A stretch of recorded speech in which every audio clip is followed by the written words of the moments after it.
Nous allons poursuivre notre récollection avec le deuxième enseignement que va nous donner frère Antoine Emmanuel.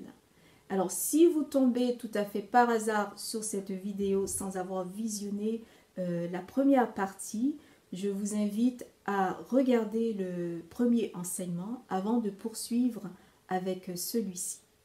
Vous connaissez sans doute les 3 P du carême: prière, pénitence et partage. Donc, je vous invite tout de suite à concrétiser le 3e P, partage, en partageant la vidéo avec tous ceux que vous connaissez, pourquoi pas, et aussi à mettre un pouce vers le haut qui se trouve en bas à gauche de la vidéo. Et abonnez-vous aussi à la chaîne YouTube des Fraternités monastiques de Jérusalem de Montréal. À bientôt.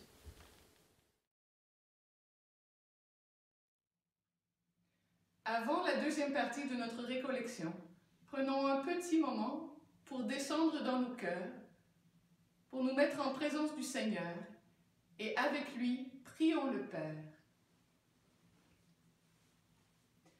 Notre Père, qui es aux cieux, que ton nom soit sanctifié, que ton règne vienne, que ta volonté soit faite, sur la terre comme au ciel. Donne-nous aujourd'hui notre pain de ce jour. Pardonne-nous nos offenses, comme nous pardonnons aussi à ceux qui nous ont offensés. Et ne nous laisse pas entrer en tentation, mais délivre-nous du mal. Car c'est à toi qu'appartiennent le règne, la puissance et la gloire, pour les siècles des siècles. Amen.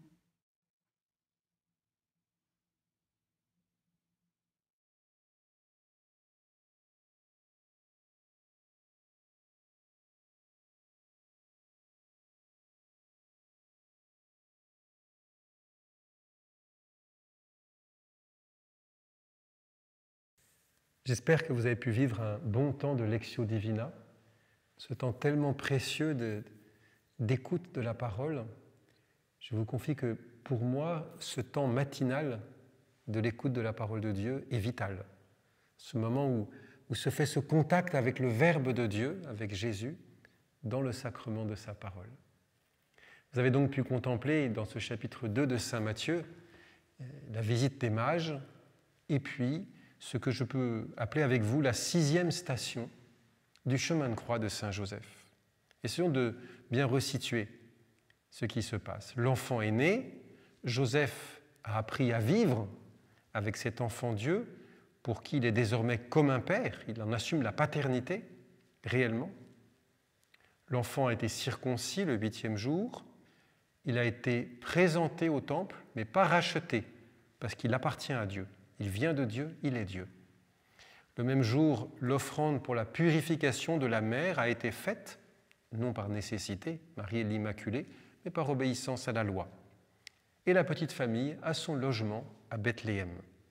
Et viendra le moment de retourner paisiblement à Nazareth.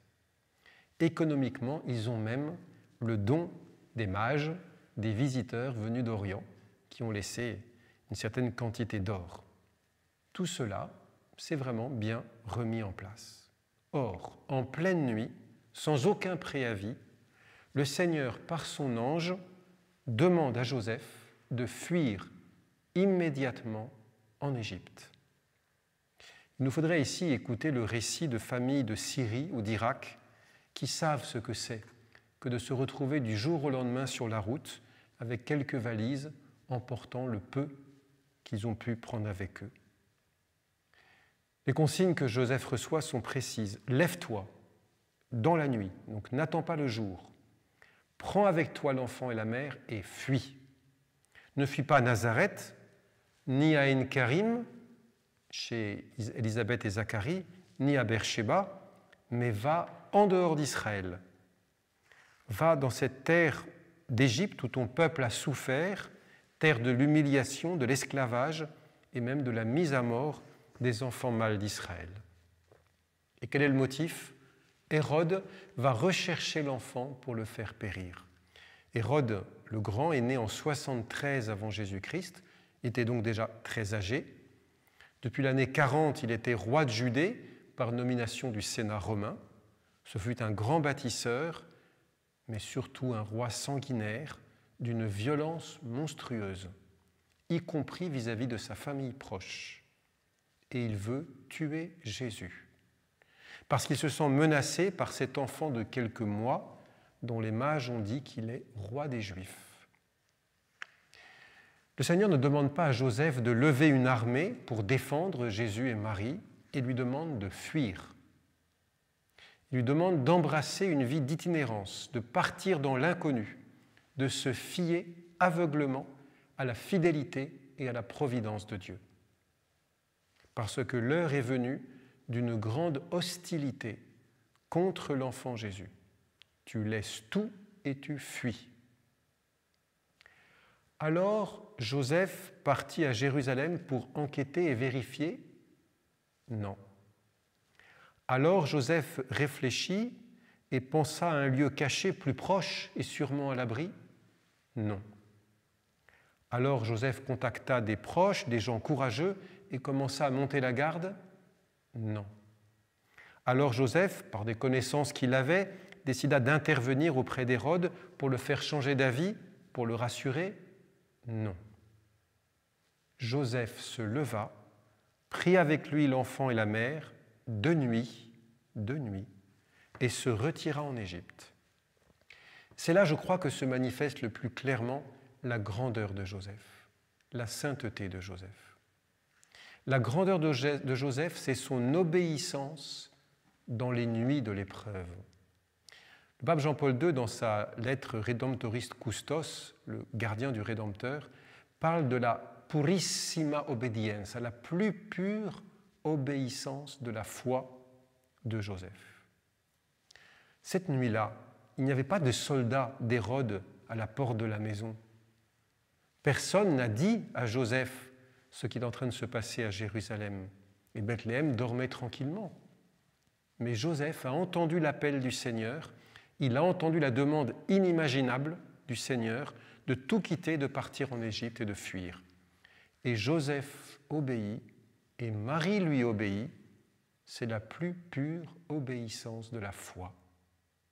C'est une fuite qui peut nous sembler lâche, parce que la Sainte Famille échappe à la persécution et que tous les enfants de la région de Bethléem vont être massacrés.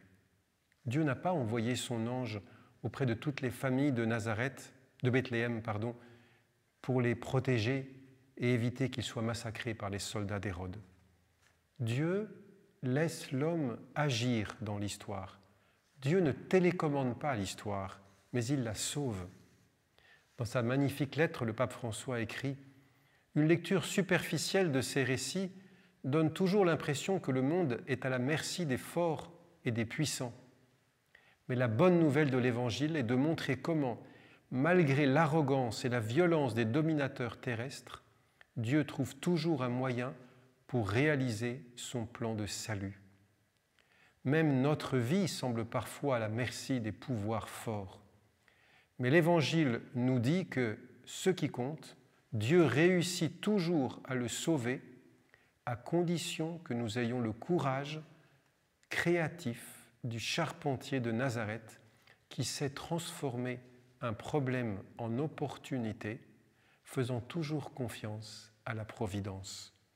Si quelquefois Dieu semble ne pas nous aider, cela ne signifie pas qu'il nous a abandonnés, mais qu'il nous fait confiance, qu'il fait confiance en ce que nous pouvons projeter, inventer ou trouver.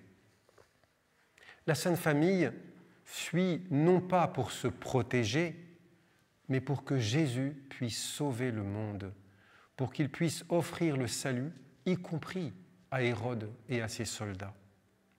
Les enfants de Bethléem deviendront les premiers martyrs, les premiers à mourir à cause de Jésus et à entrer au ciel couronnés de la couronne des martyrs. Il y a et il y aura des moments tragiques de l'histoire où des amis de Dieu servent le salut du monde par le martyre, tandis que d'autres amis de Dieu servent le salut du monde en fuyant, comme la femme dans le chapitre 12 de l'Apocalypse. Ce qui compte, c'est de contribuer d'une manière ou d'une autre au salut des âmes. Pour Joseph et Marie, c'est donc la fuite. Il fallait cette obéissance de la foi de Joseph qui se met au service de tous par le chemin le plus inattendu qui soit. Une fois encore, Joseph n'a personne pour l'aider à discerner, personne d'extérieur à la Sainte Famille, mais il a l'Écriture, la parole de Dieu. « D'Égypte, j'ai appelé mon fils », dit à peu près le prophète Osée. Il fallait ce passage par l'Égypte, par le désert. Et je crois que c'est là que nous comprenons que Joseph soit vraiment un guide pour l'Église de notre temps. Dans le rêve qu'il fit en 1862, Don Bosco a vu le grand navire de l'Église, conduit par le pape, attaqué par deux sortes de navires ennemis. D'une part, des navires qui utilisent des écrits, des livres et du matériel incendiaire. De l'autre, d'autres navires qui emploient des canons, des fusils, des armes. On peut comprendre de ce rêve que l'Église est attaquée de deux manières. D'une part, par des attaques juridiques, intellectuelles, morales, dogmatiques, qui mettent le feu à l'intérieur de l'Église. Et de l'autre, par des attaques violentes, terroristes, extérieures, comme celles de mouvements islamistes radicaux. Dans une telle circonstance, il faut la sagesse de Saint Joseph pour faire les choix justes. Saint Joseph est l'homme qui accepte que le dessein de Dieu passe par des chemins inédits de pauvreté, de fuite, de persécution, de vie cachée. Il ne se révolte pas, il prend l'enfant et sa mère. Joseph a vraiment perdu sa vie à cause du Christ, à cause de Jésus et de Marie. Il a compris que la victoire de Dieu ne se manifeste pas selon les critères du monde. Il exerce pleinement son rôle de chef de famille, non comme un pouvoir, mais comme un service à la vie. Regardez comme Hérode supprime la vie. Hérode tue les enfants. Joseph protège la vie. Hérode s'attaque à la vie la plus fragile, la plus vulnérable. Joseph veille sur la vie au risque de sa propre vie. Plus la vie est fragile, plus elle est vulnérable, plus Dieu s'identifie à elle et plus le cœur de Dieu est meurtri quand nous supprimons la vie. Nous sommes dans une culture où l'humanité supprime d'innombrables vies fragiles dans le sein maternel et où en même temps nous travaillons à fabriquer nous-mêmes la vie par clonation pour être tout-puissants sur la vie. Et cela blesse profondément le cœur de Dieu. Joseph, au contraire, est tout entier au service de la vie la plus fragile. Il a exercé la vraie paternité, qui n'est pas un pouvoir de domination, mais une présence qui permet à la femme d'assumer sa vulnérabilité maternelle et à l'enfant de grandir. La stature humaine et spirituelle de Joseph, unie à son humilité devant la paternité de Dieu, ont permis à Jésus et à Marie de déployer leur grâce propre. Et cela, c'est immense. L'Église a besoin de Joseph à l'heure de l'épreuve pour ne pas prendre les armes du monde et pour discerner les desseins de Dieu dans la nuit. Le risque pour l'Église de notre temps, c'est d'agir par peur. Et la peur est mauvaise conseillère. Joseph nous apprend à choisir non la peur, mais l'obéissance de la foi. Cette obéissance qui ne cherche pas un compromis pour être à la fois obéissant à Dieu et au monde. Non, la pure obéissance de la foi. Joseph nous apprend à entendre la voix de Dieu dans la nuit de l'épreuve, dans l'urgence, dans la persécution, et nous apprend à obéir immédiatement, non par peur, mais par amour, et même sans comprendre. Fortifié par les expériences précédentes, Joseph ne démissionne pas à l'heure où c'est trop grand et trop rude pour lui. Il accepte de côtoyer le surnaturel tout en étant pleinement ancré dans le naturel. Et c'est là un poste frontière très inconfortable, un lieu d'écartement, de tension. Joseph est celui qui pouvait dire « Voici mon fils Jésus » en parlant du Fils de Dieu, et « Voici mon épouse Marie » en parlant de la Mère de Dieu. Et cela sans se prendre pour Dieu, sans prendre en main la situation pour que tout aille bien. Et c'est son obéissance qui a sauvé la Mère de Dieu et le Fils de Dieu. C'est notre obéissance qui permettront à Jésus et à Marie de déployer tout leur ministère de grâce en notre temps. Joseph a l'art d'assumer pleinement sa responsabilité de père de famille sans vouloir tout prendre en main, tout sauver, sans prendre la place de Dieu. Je crois que l'Église, quand elle se précipite pour dire que l'usage d'un vaccin dont la fabrication a employé des lignes cellulaires provenant d'un avortement, en disant que c'est un mal mineur, l'Église va trop vite. Elle agit par peur. L'avortement n'est pas seulement un mal moral, c'est une blessure immense infligée au cœur de Dieu, dont beaucoup d'hommes aussi sont complices, sinon les premiers fautifs. Joseph nous apprend à être vraiment présent comme homme qui rassure et assure son service et à laisser à Dieu toute sa place, pleinement chef de famille et pleinement serviteur de Dieu. On dit qu'il est l'ombre du Père. Je dirais qu'il est surtout celui qui ne fait pas ombre au Père. Il ne s'est pas substitué à Dieu. Et plus on est près de Dieu, de ses œuvres, de ses manifestations, plus on est tenté de se substituer à Dieu. C'est la grande tentation à la fois des gens les plus religieux et des scientifiques les plus orgueilleux. Prendre la place de Dieu, jouer à Dieu. Et ce sont les plus faibles qui en souffrent terriblement. Le cœur de Dieu en est retourné et un jour, Dieu finit par laisser le mal agir pour que nous cessions ce jeu malsain. On pourrait continuer ainsi à contempler les stations du chemin de croix de Joseph, en particulier la perte de l'enfant Jésus au retour du pèlerinage à Jérusalem, puis l'absence de manifestations messianiques publiques pendant des années et des années, où Jésus vit le plus ordinaire de la vie à Nazareth, et puis la mort même de Joseph, que la tradition situe avant le début de la vie publique de Jésus, comme l'a affirmé le pape Jean-Paul II. Comme Abraham, Joseph mourut sans avoir obtenu la réalisation des promesses, mais après les avoir vus et salués de loin, et s'être reconnu comme étranger et voyageur sur cette terre. Long chemin de croix, chemin accompagné par Marie et par Jésus, plongé dans cet amour mutuel, force et joie de la vie de Saint Joseph. Long dépouillement qu'il a préparé à une masse éternelle de gloire.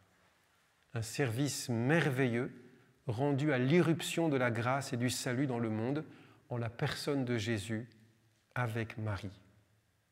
Et tout cela préparait Joseph à exercer maintenant, dans la gloire du ciel, un ministère de compassion et de grâce extraordinaire, qui fait de lui un guide pour l'Église et un héros de la grâce. Et je voudrais conclure en vous donnant une belle illustration de ce ministère de Saint Joseph. J'ai la grâce d'accompagner par la prière une jeune maman, je vais l'appeler Marie par discrétion. Marie a une santé fragilisée qui fait que chaque grossesse met sa vie en danger. Et pourtant, elle a déjà mis au monde plusieurs enfants. Et je vous lis son témoignage. Emmanuel est notre petit garçon. Il s'approche de son 7e mois de vie in utero. Lors de la première échographie, nous sommes allés à l'hôpital avec l'enthousiasme de tout parent allant découvrir son enfant en images et en mouvement. Notre euphorie se transforme en quelques secondes en drame. Emmanuel, donc l'enfant que Marie porte en son sein, a une malformation grave qui s'appelle acranie. Son petit crâne ne s'est pas refermé et son cerveau est en contact avec le liquide amniotique, ce qui l'empêche de se développer.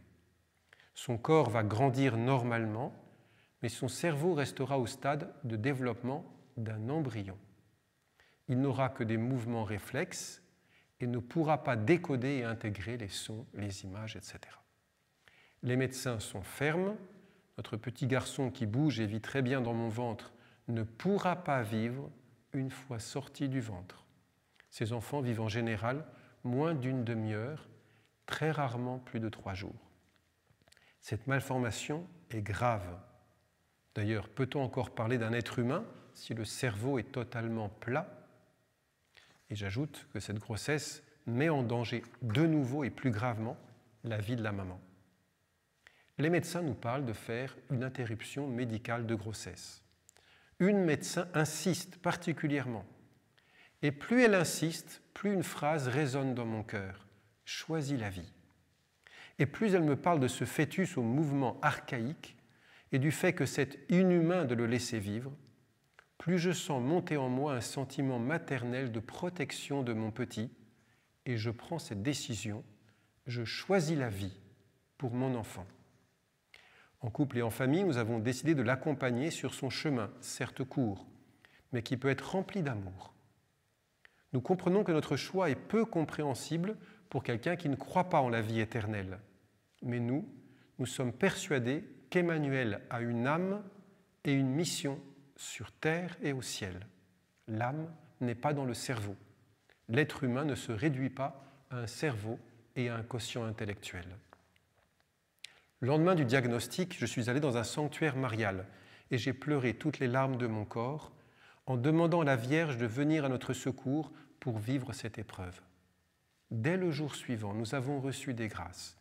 Et je dirais même que depuis ce jour, une pluie de grâces se déverse sur nous. Je pleure souvent de joie en pensant à tout ce que nous recevons. Je vis cette grossesse comme Élisabeth, visitée par sa cousine Marie. Elle se montre si proche de nous. Nous sommes dans la paix et la joie. Il y a des moments durs, comme hier, en achetant la petite tenue de naissance et d'enterrement d'Emmanuel, la seule tenue a priori. Ou bien certains rendez-vous médicaux difficiles, mais on reçoit toujours et encore des grâces. La dernière grande grâce date d'il y a quelques jours. Vendredi 8 janvier, nous avons eu un rendez-vous difficile avec les pédiatres où ils abordaient la question de la mort et des protocoles hospitaliers. C'est très douloureux pour nous, car on aimerait vivre les choses autrement, avec une plus grande grâce pour la fratrie d'Emmanuel et pour veiller notre bébé. Les larmes ont rejailli, même si une voix au fond de mon cœur me dit de faire confiance. Dimanche soir, je raconte ce rendez-vous et toutes ces questions que ça soulève à ma mère. Celle-ci me dit « Il faut qu'on trouve quelqu'un à Montréal qui accepterait d'aller au sanctuaire de Saint-Joseph pour prier pour vous en cette année de Saint-Joseph. » Je me dis « Pourquoi pas ? Mais vais-je oser déranger quelqu'un à l'autre bout du monde pour prier pour nous ?» Le lendemain matin, lundi, je reçois au courrier une lettre d'une communauté religieuse en France à qui nous avons demandé de prier pour nous et qui a une dévotion particulière à Saint-Joseph. Dans cette lettre, il nous conseille de nous en remettre à Saint-Joseph, car cette année lui est dédiée.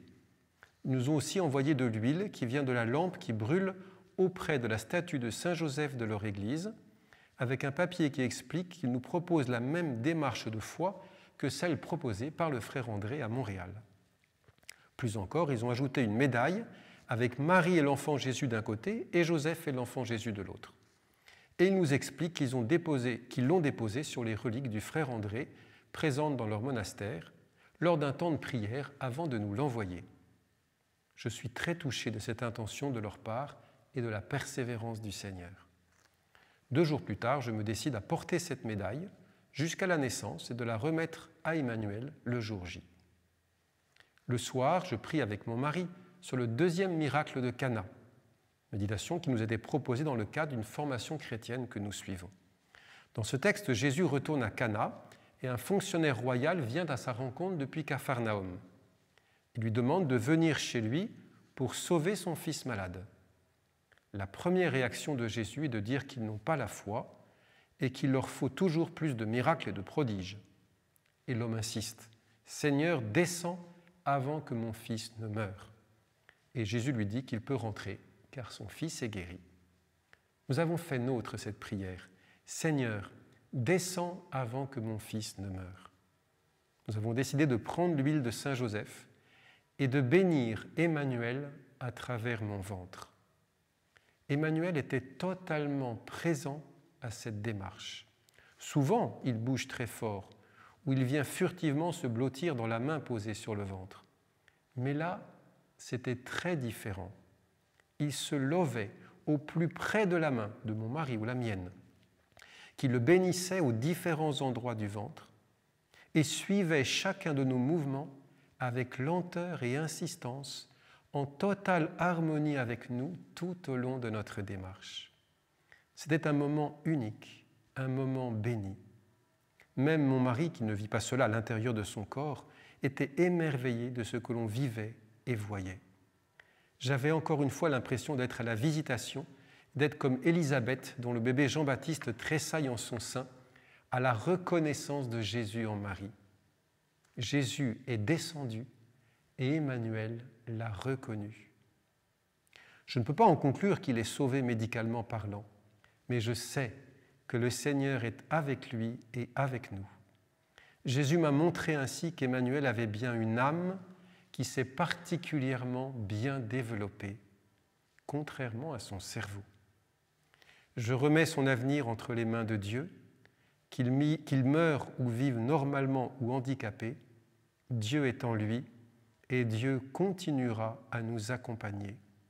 Seul Dieu sait le chemin qui sera bon pour notre famille. Une image s'impose sans cesse à moi depuis ce temps et me procure beaucoup de paix. C'est l'image de Jésus miséricordieux de sœur Faustine, dont les rayons qui sortent de la plaie du cœur de Jésus rejoignent la plaie du crâne d'Emmanuel et y déversent toutes ses grâces. La fragilité d'Emmanuel le rend si proche de Jésus qui s'est fait faible parmi les faibles pour sauver les faibles. Emmanuel et le Seigneur ont encore beaucoup de choses à nous apprendre. Merci Seigneur et merci Saint Joseph. Saint Joseph, tu conduis et conduiras tout particulièrement l'Église à l'heure de l'épreuve et de la persécution, pour qu'elle reste fidèle au Seigneur, pour qu'elle puisse continuellement demeurer en état de conversion, pour qu'elle puisse assumer aujourd'hui et demain sa mission de salut. Apprends-nous, ô Saint Joseph, à prendre les chemins qui sont pour nous incompréhensibles et qui sont pourtant les chemins qui servent le salut de tous. Apprends-nous à ne pas nous désengager à l'heure de l'épreuve. Apprends-nous à partir, si nécessaire, au désert, vers l'Égypte inconnue, pour prendre soin du salut de tous. Remets-nous sans cesse sur les pas d'Abraham. Apprends-nous l'obéissance de la foi, l'obéissance la plus pure, pour que nous soyons, comme toi, au service du salut qui nous vient en Jésus, avec Marie. Bonne route de Carême à chacune et à chacun, avec Saint Joseph.